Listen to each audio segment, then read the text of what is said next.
Hey folks, it's Ardwulf. Welcome. We're going to do an unbagging today of C3i magazine issue number 35, which has just arrived from RBM Studios. This is a pretty early copy in this particular case. It is a big fat magazine in a big fat bag full of big fat stuff. So let us open her up and take a look at what we get. There's quite a bit here. We will, I think, go through the magazine first. So let's set the large pile of stuff aside. Magazine is glossy on the outside, matte on the inside, 67 pages. It's okay, so there's an editorial here. This is always good quality contents in C3i. I have yet to feel let down at the contents of the magazine itself, as far as articles and stuff like that. They tend to be more about the hobby and the games than about the history, but I'm cool with that. This looks like an article by Volko Runke. A beefy article by Volko, actually, simulating levels of warfare. This looks fascinating, actually. Oh, we've got some meat here. This looks very interesting. We're gonna have fun going through this article. This is my kind of article. If you don't know, you can get deluxe bookcase editions of some, at least, of the games that came in C3i. There's one in here. It's Mark Herman's Burma. We'll take a look at it in a few minutes. Moonshine in Atlantic Chase by its designer, Jeremy White. Atlantic Chase, of course, was extremely well received and is up for a second printing.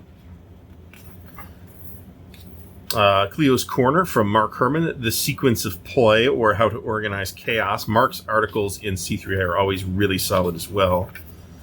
C3i interviewed Vance von Boris. Awesome. This might tell us, where Vance is at on the next Barbarossa East Front series reprint that's coming, which hopefully will not be too long before we see it.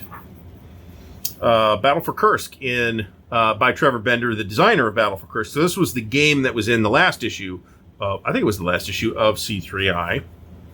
Contact Now, Red Eclipse by Steve Overton. That is an upcoming title from Compass Games. Steve is its designer, and I don't know a ton about it, but I've had a very brief conversation with Steve, and what he was describing too sounded rather neat. So if you're into the topic of modern tactical stuff, that is one to keep an eye on.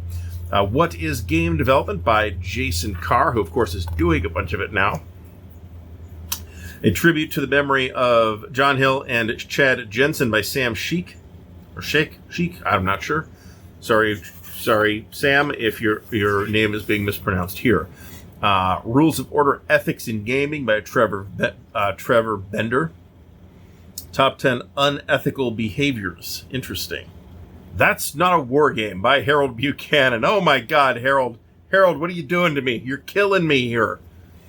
Nonlinear Games for a Nonlinear World by Riccardo Massini, whose channel is excellent, especially, it's even more excellent if you speak Italian. Riccardo is a great dude, however. The Soviet Collective The Long Dawn by Darren Leveloff. Now, interestingly, there's a new version of Soviet Dawn, which I have done a playthrough of on this channel, so check that out if you're interested. It is a States of Siege game, solitaire game, on the Russian Revolution and really the Russian Civil War more than the Russian Revolution. But it's pretty good. I enjoyed it quite a bit. And a new version is out from Worthington, but one of the multiple previous versions actually appeared in the very pages of C3i magazine. And actually, that's the one that I've got. Two Lost Battles by Mike Nagel for Flying Colors. Always welcome to see more Flying Colors content. C3 interview by Dan Forney, who has a whole bunch of credits with the Great Battles of History series, including this issue's entry, Lake Trasimene. Through a Cracked Lens, looking back at how Fire and Movement opened up a wide world of gaming by Andy Nunez. Warren Williams art has an article here, and I'm not sure how to parse the title. It's been a long day. Stopping the Panzers, or How 3rd Canadian Infantry Division Saved the Normandy Invasion. And of course, we do have, looks like that's the last page. We do have the counter sheet manifest here. So we'll take a look at all this.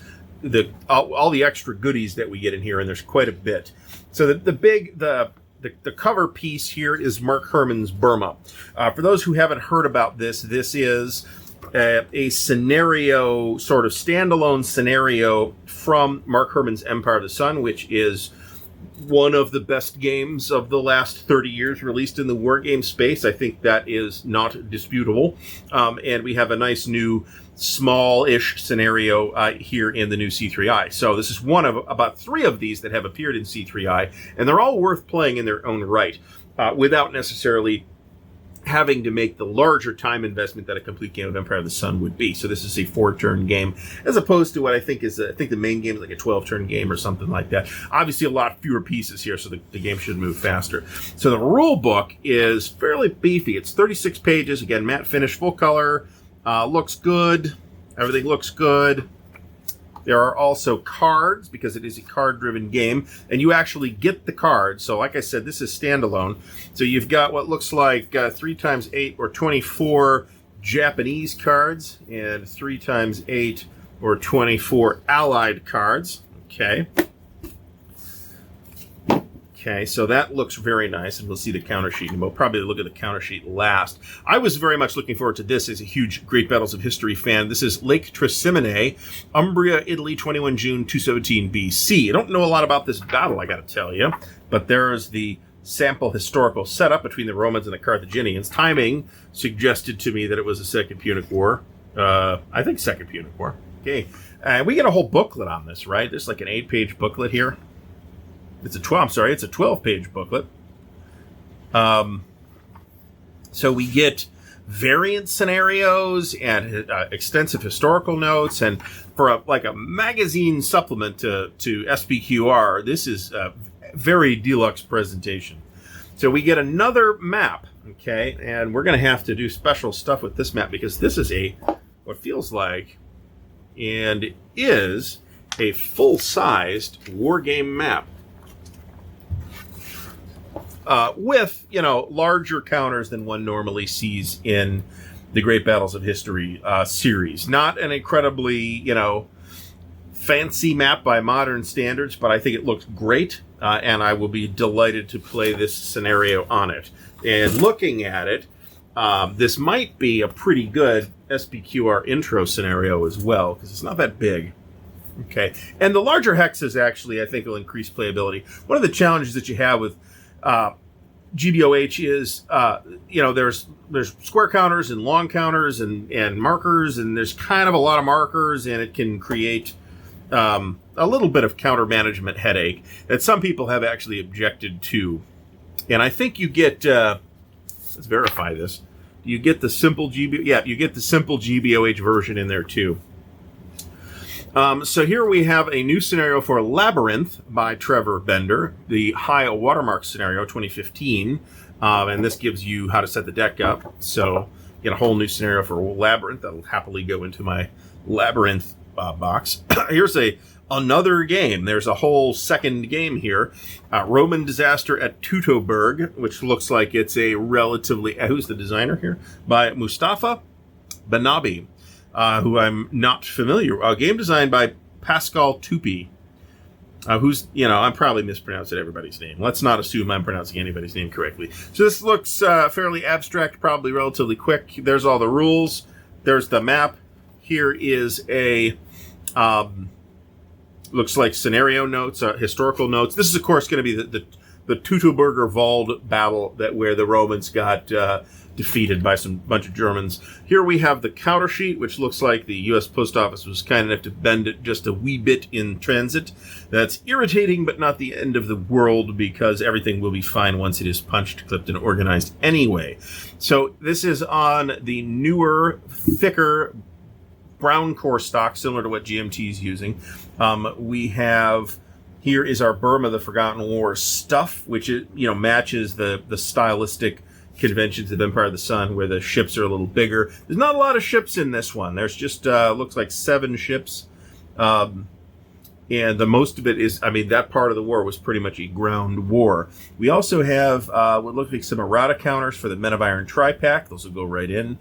We've got some either errata or extra counters for Time for Trumpets. That'll go right in there. We have SPQR errata stuff, and here's the Lake Trasimene. Well, this is the Lake Trasimene stuff. And then this is for the scenario for Flying Colors. And then this stuff is probably the Teutoburg disaster pieces. So that's pretty cool, too. And then there's in irons counters for Flying Colors. And 3 counters for French ships for Atlantic Chase. That's interesting.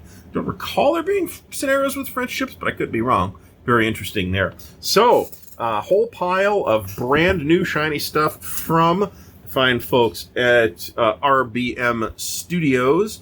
Not sure if that's just Roger or if it's a whole team, but it looks great. C3i Magazine number 35. Can't wait to dig into the articles.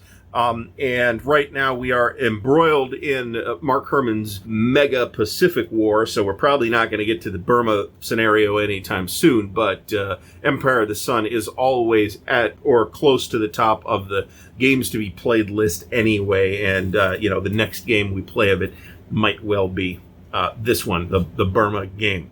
So thanks for watching. Please do support the channel, like, comment, and subscribe. And until next time, happy wargaming.